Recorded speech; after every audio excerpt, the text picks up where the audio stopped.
Usai dilantik Presiden Jokowi, Panglima TNI Jenderal Andika Perkasa langsung soroti konflik Papua.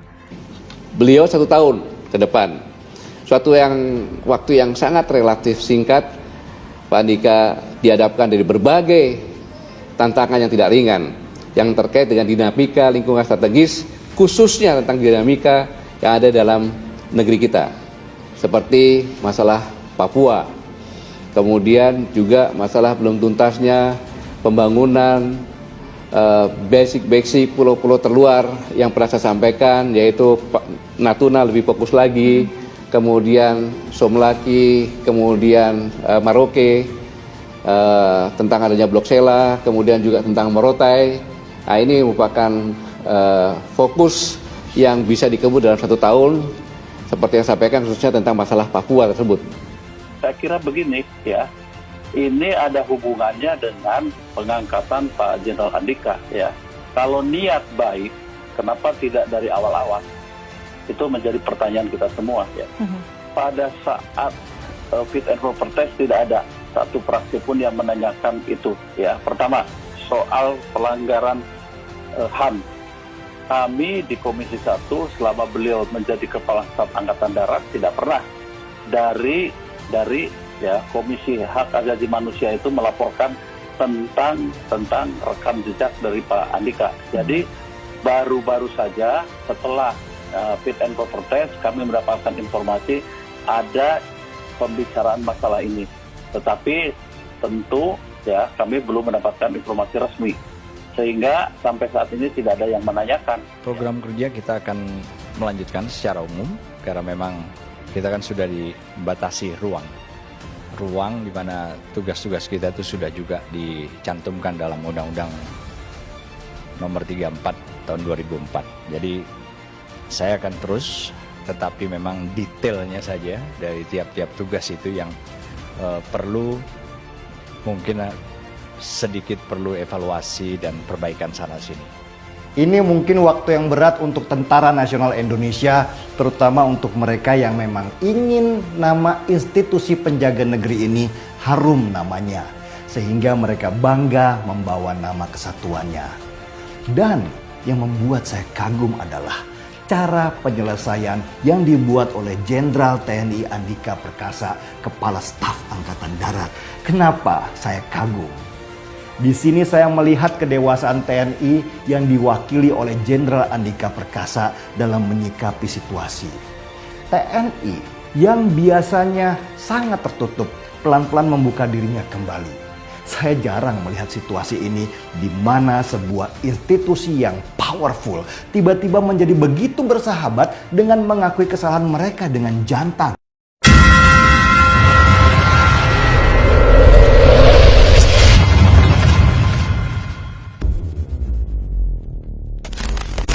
Usai dilantik Presiden Jokowi, Panglima TNI Jenderal Andika Perkasa langsung soroti konflik Papua. Saya akan melakukan evaluasi, melakukan perubahan dalam hal bagaimana kita beraktivitas bukan hanya di Papua tapi juga di seluruh wilayah NKRI, kata Andika dalam jumpa pers di Istana Negara di Jakarta pada Rabu hari ini. Terkait hal tersebut, ia menyatakan sudah punya konsep besar soal pendekatan baru untuk Papua. Namun hal itu baru akan mengumumkan konsep itu jika evaluasi menyeluruh telah dilakukan. Ia sedikit membuka bahwa pendekatannya akan dikembalikan kepada undang-undang. Andika ingin agar prajuritnya bertindak sesuai dengan amanat perundangan. Saya ingin menggunakan peraturan perundangan sehingga jangan sampai kemudian kita ini melakukan tindakan atau mengambil kewenangan orang, ucap Andika. Konflik antara TNI Polri dengan organisasi Papua Merdeka atau OPM terus meningkat sejak April 2021. Korban berjatuhan dari dua pihak dalam kontak senjata di berbagai daerah tersebut. TPNPB OPM sendiri pernah menyatakan perang terhadap TNI Polri. Mereka mengajak aparat keamanan untuk bertempur di Ilaga, Kabupaten Puncak, Papua.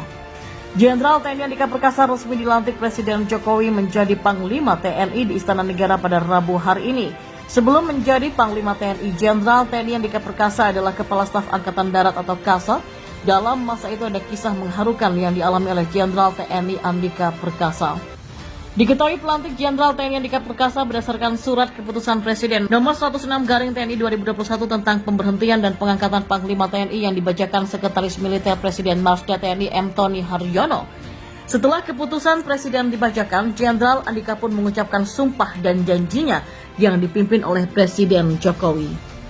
Dengan pelantikan ini, maka Jenderal Andika Perkasa resmi menggantikan Panglima TNI sebelumnya, yaitu Marsikal Hadi Cahyanto, yang telah memasuki masa purna tugas. Sebelumnya, Jenderal Andika Perkasa diusulkan oleh Presiden Joko Widodo menjadi calon tunggal Panglima TNI. Usul tersebut lantas diajukan ke DPR untuk mendapat persetujuan. Pengajuan yang dikirimkan lewat surat Presiden atau Surpres yang tiba di DPR pada 3 November kemarin. Setelah menerima surpres, pimpinan DPR RI kemudian menugaskan Komisi 1 untuk menggelar uji kelayakan dan kepatutan atau fit and proper test terhadap Andika Perkasa. Usai proses fit and proper test pada 6 November kemarin, Komisi 1 DPR RI menyetujui Andika Perkasa sebagai calon Panglima TNI. Persetujuan itu lantas disahkan dalam rapat paripurna ke-9 DPR masa persidangan 2 tahun sidang 2021-2022 pada 8 November kemarin. Jenderal TNI Andika Perkasa pun menangis. Ya, Jenderal Andika Perkasa tak kuasa menahan tangis saat melihat prajurit wanitanya terbaring di rumah sakit, dan inilah ceritanya. Sosok prajurit yang membuat Jenderal Andika menangis adalah Sertu Kariska Nurjana. Sertu Rizka adalah prajurit TNI AD yang bertugas di Dinas Penerangan TNI AD. Sertu Rizka dirawat di RSPAD Gatot Subroto karena menderita tumor otak. Sertu Rizka mengalami kebutaan akibat penyakit yang dideritanya. Saat mengunjungi Sertu Rizka itulah Jenderal Andika menitikkan air mata. Dan ini terlihat dari tayangan YouTube TNI AD berjudul Berurai Air Mata. Prajurit ini tidak menyangka. Pada tayangan itulah Jenderal Andika didampingi sang istri Diah Erwiani berkunjung ke RSPAD Gatot Subroto dalam rangka Hari Bakti TNI AD pada Desember 2019 lalu. Jenderal Andika bersama istri berkesempatan mengunjungi para prajurit yang dirawat di RSPAD Gatot Subroto. Dari tayangan YouTube TNI AD itulah Jenderal Andika Perkasa dan dia melihat acara sunatan massal di RSPAD Gatot Subroto. Lalu Jenderal Andika dan istri mengunjungi pasien bernama Peltu Lili Suhaili. Peltu Lili bertugas di Kodim 0503 Jakarta Barat. Peltu Lili mendapatkan perawatan di RSPAD Gatot Subroto karena menderita diabetes. Didatangi kasat, air mata Peltu Lili tumpah. Ia tak menyangka seorang kasat datang menjenguk dirinya. Awalnya Peltu Lili mendapatkan kabar bahwa yang datang hanyalah dia, istri Jenderal Andika.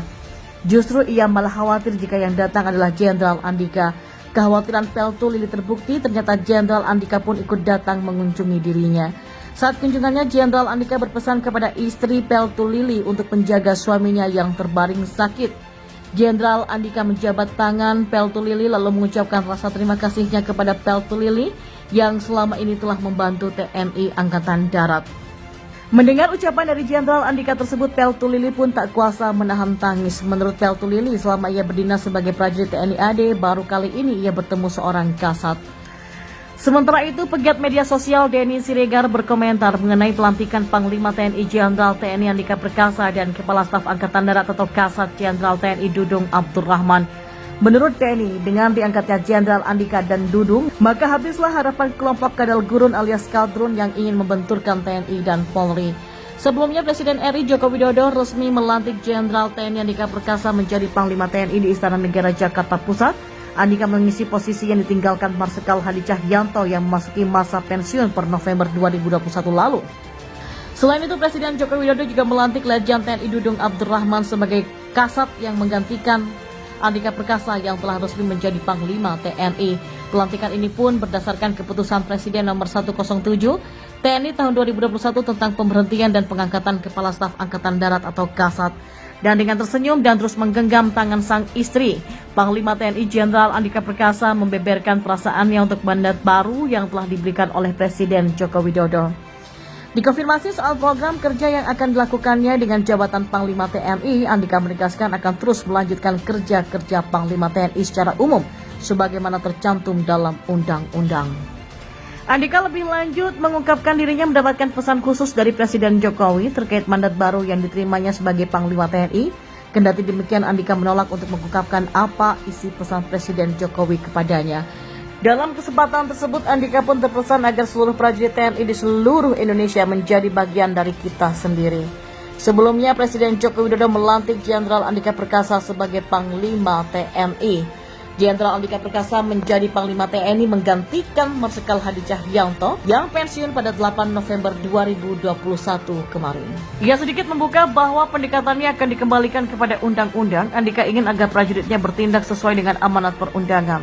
Saya ingin menggunakan peraturan perundangan sehingga jangan sampai kemudian kita ini melakukan tindakan atau mengambil kewenangan orang, ucap Andika.